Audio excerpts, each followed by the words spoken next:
महोदय, मैं कपिल वाजपेयी न्यायालय के समक्ष राजेश बनाम जोड़ो हॉस्पिटल में वादी राजेश का पक्ष रखने की इजाजत चाहता हूँ।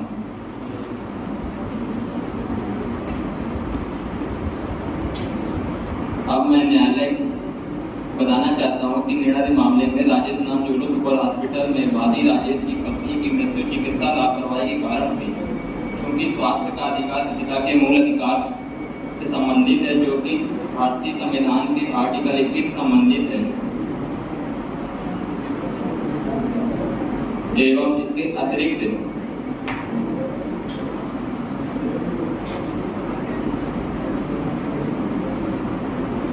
उपभोक्ता संरक्षण अधिनियम 1986 की धारा 2 सबसेक्शन 1(0) के अंतर्गत आता है। सुनवाई के योग्य इसके द्वारा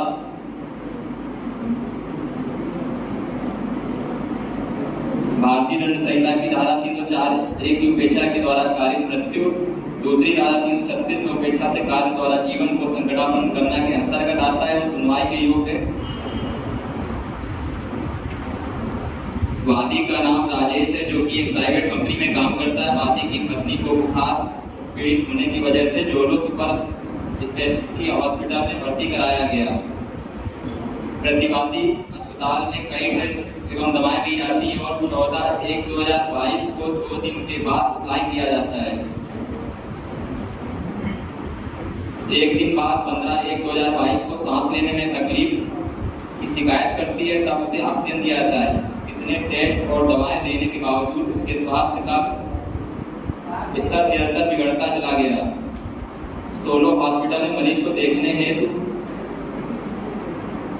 14/1/2022 को क्यों नहीं किसी स्पेशलिस्ट डॉक्टर को बुलाता है, जबकि मरीज 12/1/2022 को भर्ती होने के 2 दिन में स्वास्थ्य सुधार न होने पर किसी हॉस्पिटल में रेफर करने की भी जिम्मेदारी नहीं उठाता। जहां मरीज को जीवन पर 1-1 मिनट भारी पड़ता रहा, वहां हॉस्पिटल ने 2 दिन 48 घंटे किस बात का इंतजार किया। माननीय न्यायालय से अनुरोध है कि जोड़ो सुपर हॉस्पिटल ने वो लापरवाही की जिसके कारण वादी को अपनी पत्नी की जान कीमत देकर चुकानी पड़ी।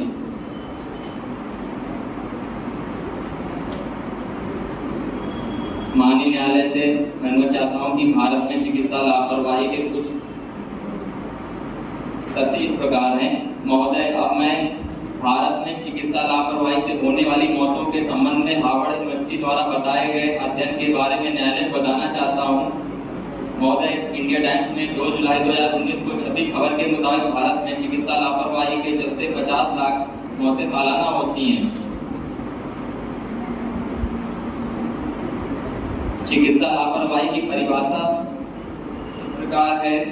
मेडिकल लापरवाही भारत में एक गंभीर अपराध, क्योंकि पेशेवर डॉक्टरों को उनके क्षेत्र में विशेषज्ञ माना जाता है और एक डॉक्टर अपने कर्तव्यों के पालन करते समय सावधानी बरतनी चाहिए, क्योंकि उनके हाथ में मरीज का जीवन और मृत्यु होती है, जो कि मनुष्य का सबसे कीमती हिस्सा है।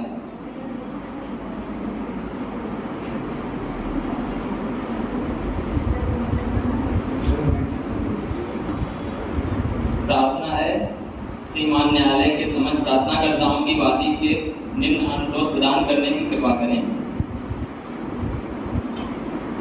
वादी को प्रतिवादी के कारण हुई चिकित्सा लापरवाही से कार्य हुई क्षति की भरपाई तो नहीं की जा सकती, परंतु वादी को प्रतिवादी द्वारा आर्थिक मदद करके इस दुखद समय में वादी की कुछ मदद कर सकते हैं।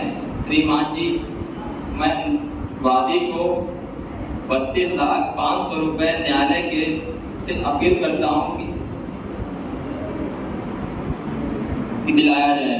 प्रतिवादी को भारतीय दंड संहिता 1860 के अंतर्गत धारा 304(a), धारा 336 के अंतर्गत दंडित किया जाए, जिससे चिकित्सक को भी अपने किए हुए कार्यों का पछतावा और भविष्य में ऐसा न करने का दुस्साहस न करें।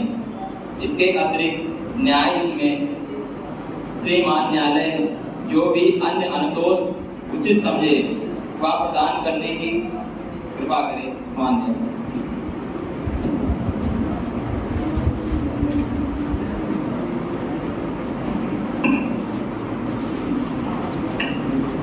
यू कपिल।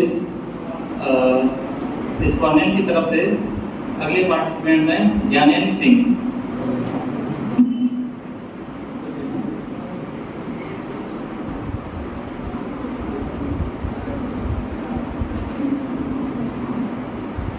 महोदय, मैं ज्ञानेंद्र सिंह माननीय न्यायालय समक्ष Rajesh versus Jolo super specialty hospital में जोलो सुपर स्पेशलिटी हॉस्पिटल की तरफ से पक्ष रखने की इजाजत चाहता हूँ। अब मैं माननीय न्यायालय में प्रस्तुत मामले के तथ्यों को अवगत कराने की अनुमति चाहता हूँ। प्रतिवादी का नाम जोलो सुपर स्पेशलिटी हॉस्पिटल है, जो एक निजी क्षेत्र का हॉस्पिटल है, जिसका पिछले 30 वर्षों में आपातकालीन सेवा प्रदान करने के लिए तीव्र देखभाल, बुनियादी प्रयोगशाला, सर्वोत्तम चिकित्सालय के लिए जाना जाता है। वादी की पत्नी 12 जनवरी को हॉस्पिटल में आती है। उसकी स्थिति नाजुक होती है। डॉक्टर वेंकर उसका प्राथमिक उपचार करते हैं, साथ ही साथ टेस्ट करवाते हैं। डॉक्टर वेंकर उन्हें कुछ दवाएं देते हैं। 14 जनवरी को उन दवाओं के द्वारा वादी की पत्नी की स्थिति में सुधार भी आता है, लेकिन 15 जनवरी को डॉक्टर वेंकर द्वारा रोगी में एंजाइटी, चेस्ट पेन और शॉर्टनेस ऑफ ब्रीथिंग आदि लक्षणों को देखा जाता है और अपने अनुभव के आधार पर सलाइन दी जाती है और उपरोक्त बीमारी में सांस लेने में दिक्कत होती है, जिसके कारण ऑक्सीजन का सिलेंडर भी दिया जाता है। माननीय 16 जनवरी को प्रातः 5 बजे डॉक्टर वेंकर कार्डियक अरेस्ट के लक्षण पाते हैं रोगी में, जिसके कारण प्रातः 8 बजे तक रोगी को सोलो हॉस्पिटल में शिफ्ट करा देते हैं। इन तमाम कोशिशों के बावजूद रोगी की मृत्यु हो जाती है। सोलो हॉस्पिटल में मिले सर्टिफिकेट में रोगी को कार्डियक अरेस्ट और मलेरिया बताया गया है। रोगी को जब जोलो हॉस्पिटल से सोलो हॉस्पिटल में शिफ्ट किया जा रहा था, उस दौरान हो सकता है मलेरिया बैक्टीरिया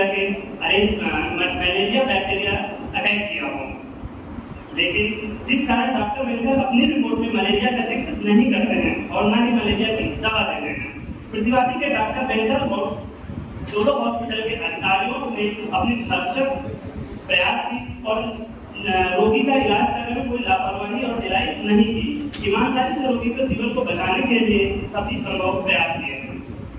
मान्यवर, कोलन टेस्ट, इस टेस्ट को माननीय सुप्रीम कोर्ट ने Jacob Matthew versus state of Punjab में उपयोग में लिया है, जिसमें डॉक्टर को 2 ही केसों में नेग्लिजेंस दोषी पाया जाता है। एक, या तो डॉक्टर के पास डिग्री ना हो या उसकी प्रैक्टिस में कमी हो, लेकिन डॉक्टर विक्रम जो कि एक एमबीबीएस डॉक्टर हैं और पिछले 30 सालों से प्रैक्टिस में हैं, जिस कारण इन्हें नेग्लिजेंस के केस से बाहर रखा जाए। इसी केस से मिलता जुलता सुधा Gupta versus state of Madhya Pradesh 1999 का केस है, जिसे माननीय मध्य प्रदेश हाई कोर्ट के द्वारा निर्णित है कि ऐसे केस में नेग्लिजेंस से छूट प्रदान की गई है।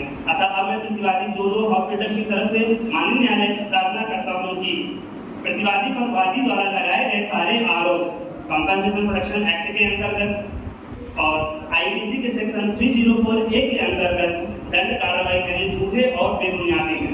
अतः माननीय न्यायालय से प्रार्थना करता हूं कि प्रतिवादी के सभी न्यायिक कार्रवाइयों से मुक्त कर दिया जाए और निर्णयाधीन मामला Rajesh versus Jolo super specialty hospital case को खारिज कर दिया जाए।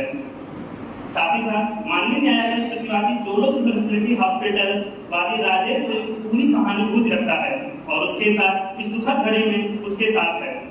इसके साथ साथ माननीय न्यायालय न्यायाधीश में जो भी संतोष प्रतिवादी को प्रदान करेगा वह स्वीकार्य है।